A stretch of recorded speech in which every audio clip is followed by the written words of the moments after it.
मुल्क भर में चीनी की कीमत की डबल सेंचुरी हो गई है। इस पर हम बात करेंगे रॉनिस के रिपोर्टर सैयद वसीम से। वसीम, बताइएगा, बड़े बड़े हुकूमती दावे किए गए थे लेकिन उनके बरक्स चीनी मुसलसल महंगी हो रही है, क्या वजूहात हैं इसकी? जी बिल्कुल, मुल्क भर में जो चीनी की कीमत है उसने जो मुख्तलिफ इलाकों में अगर बात की जाए तो डबल सेंचुरी अपनी मुकम्मल कर ली है।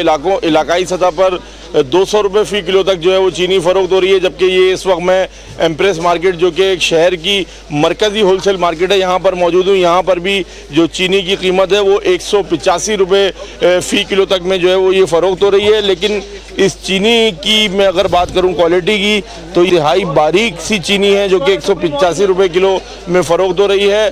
अलबत्ता जो मुख्तलिफ कराची के इलाके हैं वहाँ पर बात की जाए तो जो रिटेल स्टोर्स हैं उनमें 200 रुपये तक जो है वो फ़ी किलो में चीनी फ़रोख्त हो रही है। यहाँ इस वक्त जो एक बारीक सी चीनी है वो 185 रुपये फ़ी किलो तक में फ़रोख्त हो रही है। और यानी कि जो मोटे दाने की चीनी है वो मुख्तलिफ इलाकों के अंदर हमने देखा कि 200 रुपये फ़ी किलो तक में फ़रोख्त हो रही है। जी।